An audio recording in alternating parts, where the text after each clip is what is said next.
2020 has been a challenging year for us all, yet here we are, celebrating a heritage of resilience and pride. This theme for Heritage Week 2020 reflects perfectly the determination exhibited by our healthcare workers in the face of the COVID-19 pandemic, the innovation of educators called on to teach in a virtual space, and the tenacity of our young people who have embraced the new normal. They and so many other Jamaicans in so many other sectors are continuing the legacy of our heroes of yesteryear. We honour them all today. Hello, I'm Adrian Atkinson. Welcome to Jamaica Magazine. An important message from the Ministry of Health and Wellness. What to do if you think you have been exposed or are experiencing signs and symptoms of COVID-19. Immediately call 888-1-LOVE. That's 888-663-5683. In addition, you should stay at home. Don't go to work, school, or any public place. Do not use public transport, and avoid visitors to your home. You may need to do this for up to 14 days to reduce the spread of the infection. A message from the Ministry of Health and Wellness.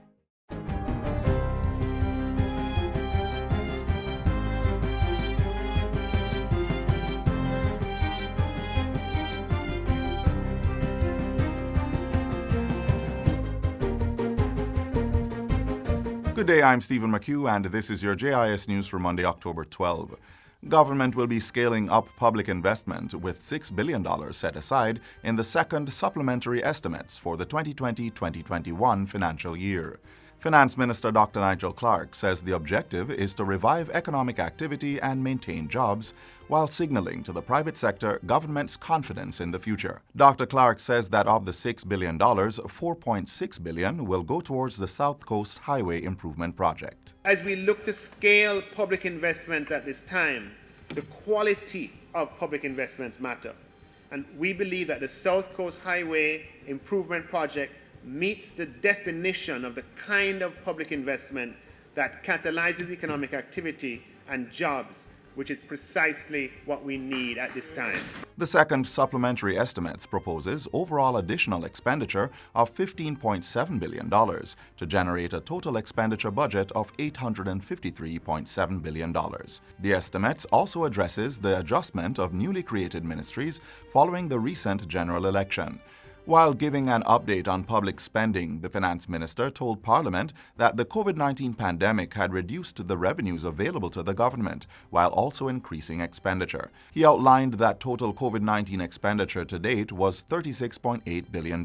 When you add increase in interest costs in the second supplementary estimates vis-a-vis the budget, and it's really the first supplementary vis-a-vis the budget, the total COVID-19 GOJ expenditure impact to date is $43.8 billion. Approximately, we have had to find approximately $44 billion to meet the cash expenditure of the COVID-19 pandemic. An additional ward to house 24 beds for COVID-19 patients is now operational at the Cornwall Regional Hospital in St. James. Medical Officer of Health for St. James, Dr. Marcia Johnson-Campbell, made the announcement at Thursday's monthly meeting of the St. James Municipal Corporation. The new ward was opened last week and complements the recently constructed isolation unit, which is a 4-bed facility at the hospital. Dr. Johnson-Campbell says these measures are in an effort to deal with the recent surge in cases across the parish. Unfortunately, 12 persons have died, but 398 have recovered.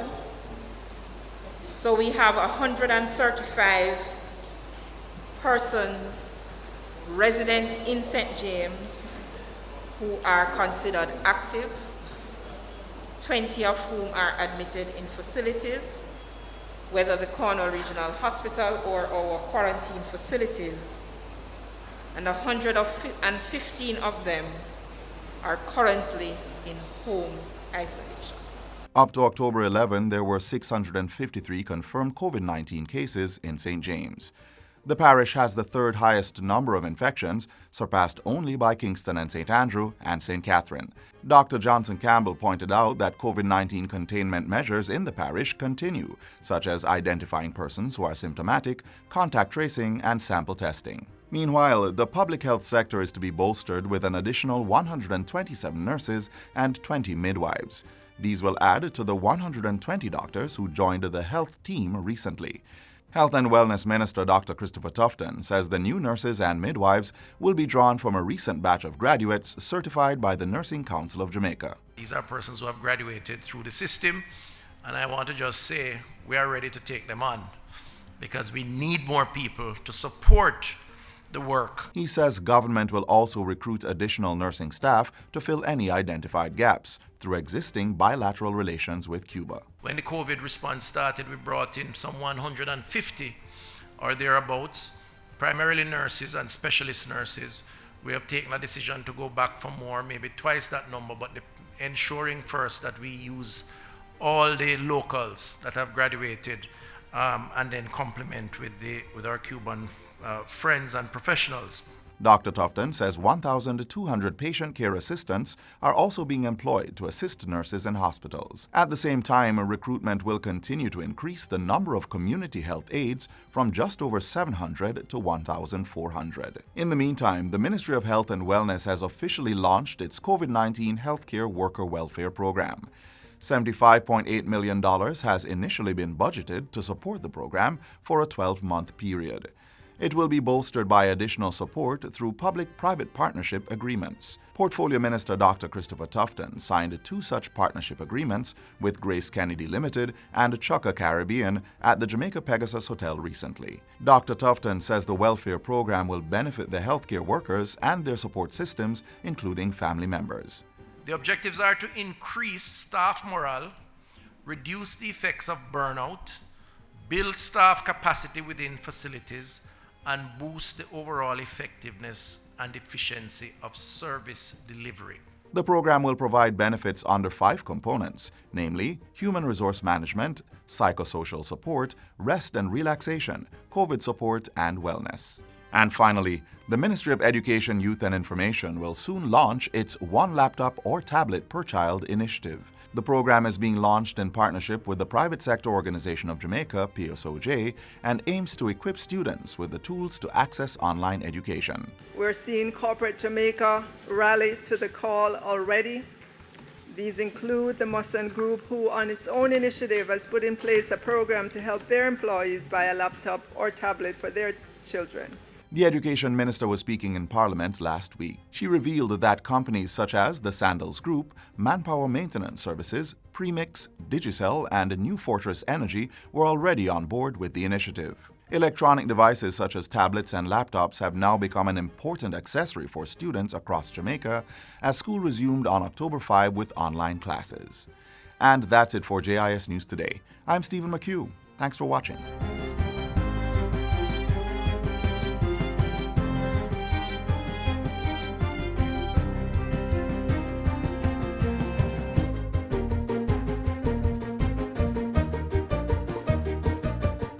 By order, under the Disaster Risk Management Act, you must wear a mask in all public access places and in public transportation. If you wear a mask and I wear a mask, we are all safer.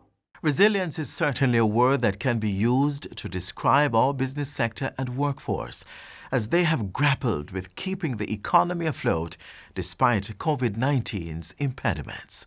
To make it work, government has put protocols in place to ensure that while business continues, people remain safe. Take a look. This workplace protocol is in keeping with the new phase, the latest phase of COVID-19, which is the community transmission phase. Focus is on how to prevent not just getting the virus, but more importantly, managing the virus in our current environment. And that includes how we adjust the workplace so work can take place while we manage the spread that will happen and is happening.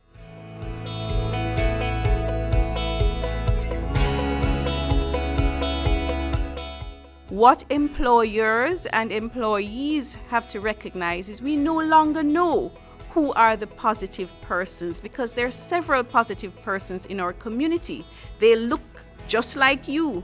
They move around just like you. They're not having symptoms. They don't know that they're positive, and you're not going to know they're positive. It makes sense, therefore, that everything that you do in your daily operations, whether it is in your home, whether it is in your community, whether it is in your workplace, that those measures are sufficient to protect you and to protect others. And that is why we have the infection prevention and control measures. Organizations need to put in place daily cleaning protocols that are sufficient to kill any virus particles that may remain on surfaces where droplets may fall. Now, basic workplace rules are important for persons wherever it is that you work. And workers are required to wear a mask at work. And they must hand sanitize before entering their work area. Physical distancing, whether you're in an office, whether you're on a factory floor, whatever work it is that you do, physical distancing must be maintained at all work areas. Hand sanitization as you move from one work area to the next is important. In this way, you can even have somebody that is positive, who don't know that they're positive, working alongside you, but they are not transmitting infection to you. They are not exposing you because they are protecting themselves, and you protect yourself as well to decrease that risk of transmission. Management must play an important part in advising workers about COVID-19. Workers are to be advised that if they develop a fever or they're not feeling well, then they should call in and stay home. Workplaces must make those allowances to prevent the possibility of somebody who is symptomatic coming to work. If persons are not feeling better after a few days at home, then they should seek medical advice, and that may include doing a test.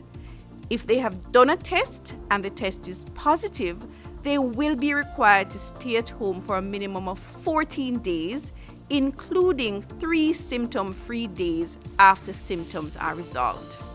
Now, because whatever workplace they're coming from has been observing all the workplace protocols, and that person would have been in a mask at work, would have been hand sanitizing as they move from area to area, then there is no need to close your business or to send home other workers.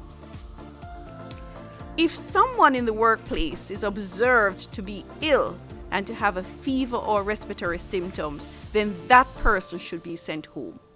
Now, the area in which the person was should be wiped with a mild bleach solution and the surfaces wiped with disinfectant or alcohol.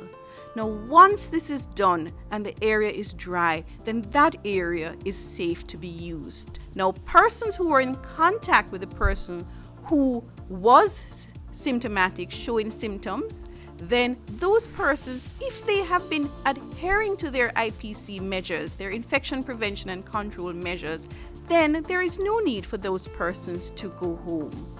They are allowed to come to work. However, they must obey the instructions and the advice that have been offered from the workplace to say that they must adhere to all infection prevention and control measures. And if they start to feel ill, they must stay home and report that they are ill.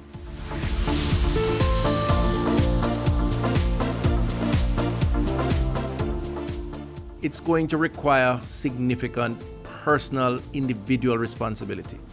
The community transmission phase is a phase that requires an all-of-society approach more than any other phase. Everyone has to play their part. That's why we say everyone counts.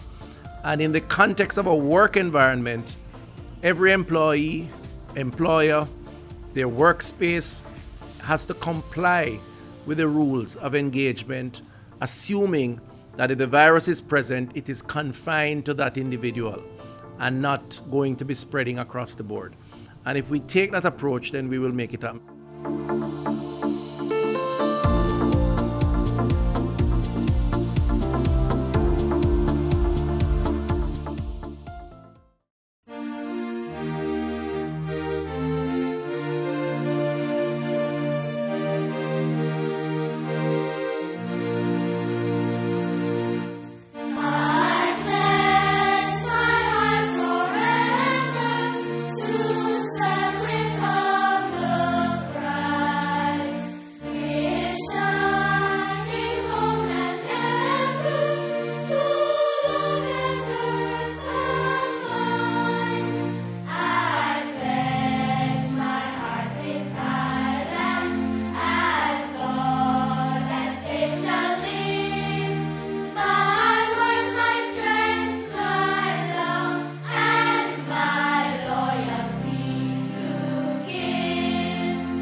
She was brave.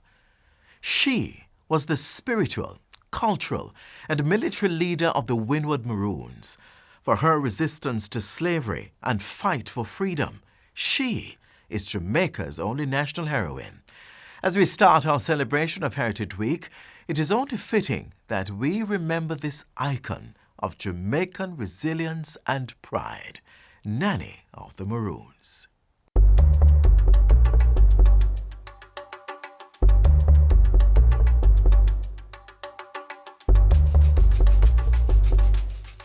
Today, Moortown and other communities in the Blue and John Crow Mountains of northeastern Jamaica stand as permanent reminders of the bravery and fortitude of the island's only female national hero, Nanny of the Maroons.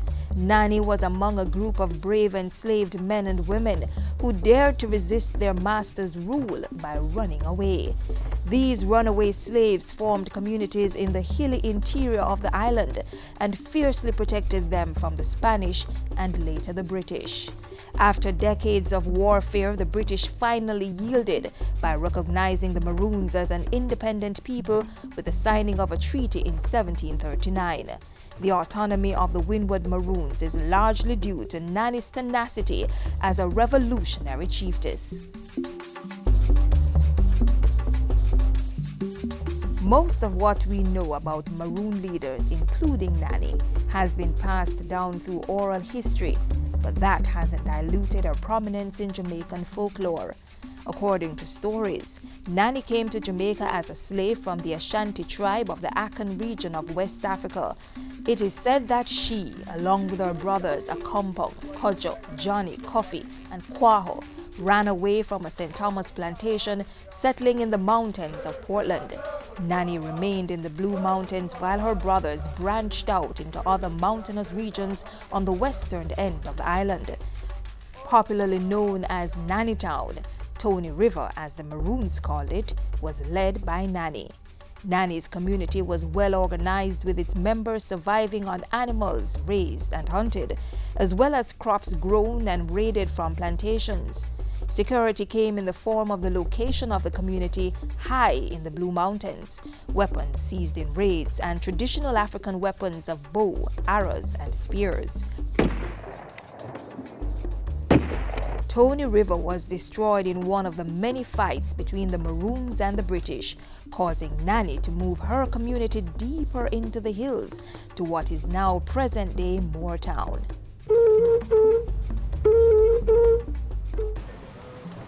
Oh, me remember now. But you see, this part of the story, I hear it time and time again. But what I'm curious about though is what kind of woman she was. I mean, like, with all the fighting to maintain freedom, a family. Did she have any husband? Yes, man. Nanny was a woman for all seasons. From the stories me hear, she didn't marry a man named Ado, but them never have any children. That no means that she never married any children, you know. She was mommy nanny, granny nanny. She helped raise most of the children in Tony River. Innit? Nanny was our mother. She was our queen, she was our priestess, and she was our chieftainess. because she operated in all 4 roles, right? She was mother for the entire community. She was royal, she was regal, right? She was a queen. In terms of the spiritual ways of the community, in the guiding of the community, she was that person who would take on that role for the community. She was a military strategist for the community as well, so therefore she was a chiefess.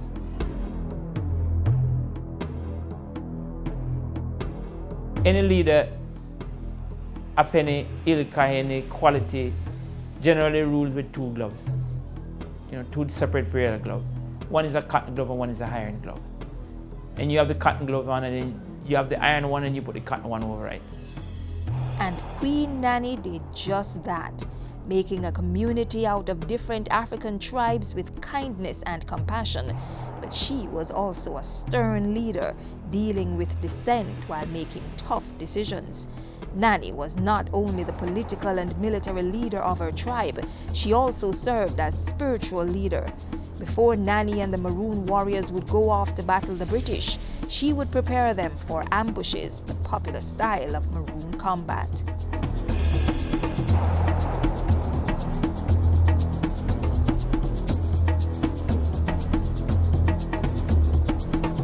Warriors would be trained and everybody would be given a cut and they would send to a special pool in the river, right?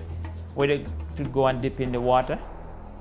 And if you come back out and your cut is not well, then you don't go to fight. But anybody who dip and come back out and their cut was well, then they can go into fight. There are times when it required a consultation with the jege, and if you consult the jege and the jege tell you can't go, then you don't go to fight. You do a lot of things, and that was going on the responsibility. Always looking out for the well-being of her fellow Africans, Granny Nanny rescued slaves from the plantations on the plains.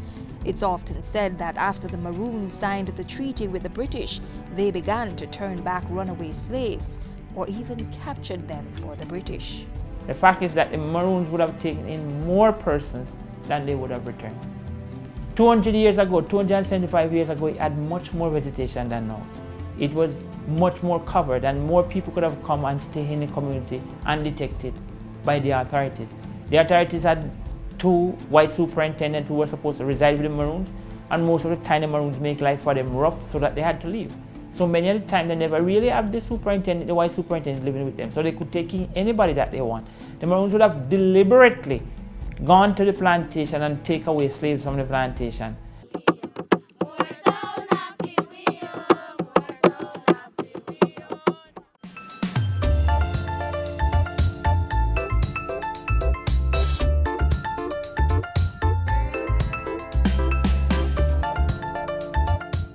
We're still celebrating our heritage today, and part of that tangible legacy is the national bird.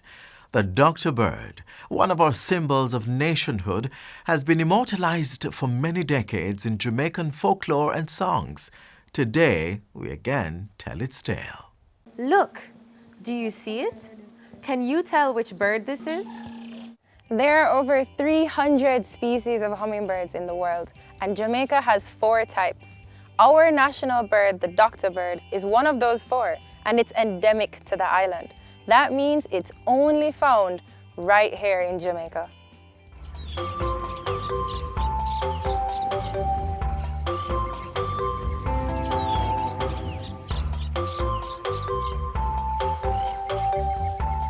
According to sources at the Institute of Jamaica, in 1962, a committee was established to consider the recommendations for the national emblems of the country. It was at that level that the red-billed streamer-tailed hummingbird, or Dr. Bird, was chosen to be Jamaica's national bird. We actually have 2 species of streamer-tails. One is the red-billed streamer-tail, one is the black-billed streamer-tail. The red-billed streamer-tail and the black-billed streamer-tail is considered by some authorities as 2 separate species. Here in Jamaica, we still consider them to be 2 species. The red-billed streamer-tail can be found across most of the island except the eastern tip, where you'll find the black-billed streamer-tail. Hummingbirds' nests are made from small leafy materials woven together with cobwebs. There are about 2 eggs per clutch or grouping, usually 1 male and 1 female. Hummingbirds are actually sexually dimorphic. In other words, there are 2 different forms for male and females. The male is actually a lot more flashy. Jamaicans call the red-billed streamer-tail the doctor bird because of the appearance of the male, with its black crest and 2 iconic tail feathers, resembling the top hat and coat tails of doctors in the past. The male doctor bird also has shimmering green feathers on the chest and back, and a bright red bill with a black tip. The female looks very different because she has a short tail, white chest feathers, and slightly green feathers on the back. The female's bill is also dark brown with red at the base. You can actually find males without a tail, and there are several reasons for this. One, it could be a young male, right? Born earlier this year, for example, it's going to take a while before those tail feathers actually grow in. And sometimes you'll actually see some with very short tail, which means it's growing in. Another reason they might lack a tail is that they might have molted it. That is, they change their feathers. After the feathers get worn out, they actually drop them and a new set of feathers actually grows in. Sometimes you'll find a male with 1 tail feather. It lost it for one reason or the other. You know, it broke off. They could be fighting with each other and actually lost a tail feather.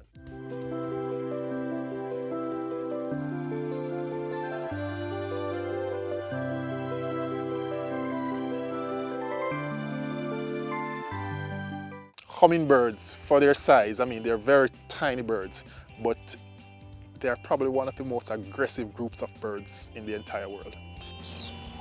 The reason for this aggressive behavior is because of food scarcity. They have a group of flowers which they'll visit throughout the day because it takes some time for the nectar to replenish.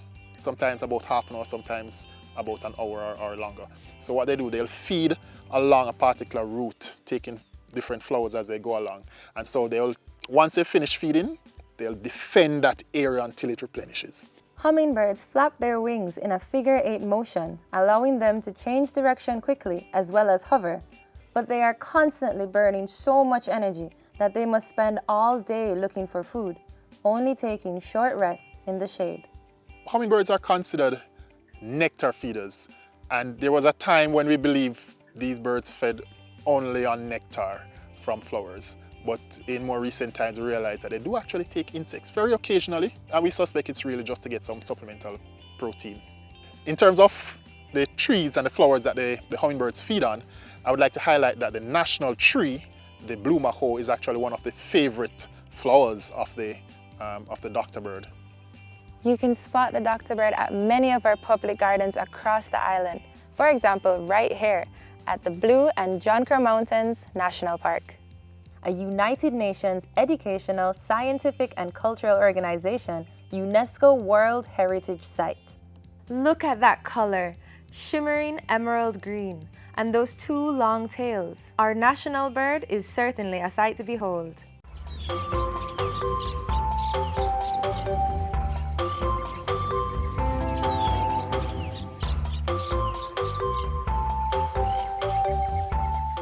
This is where the show wraps, but we continue our Heritage Week celebration tomorrow, so be sure to tune in, same time on this same station. Of course, there are many other programs like this to be found on our YouTube channel, ready for your viewing any time of day. While you're online, visit our website and social media pages to be informed and have your voice heard. On behalf of the entire production team here at the JIS, I'm Adrian Atkinson, reminding you to wear a mask, wash or sanitize your hands regularly, and maintain social distancing. See you next time. This has been a production of the Jamaica Information Service, the voice of Jamaica.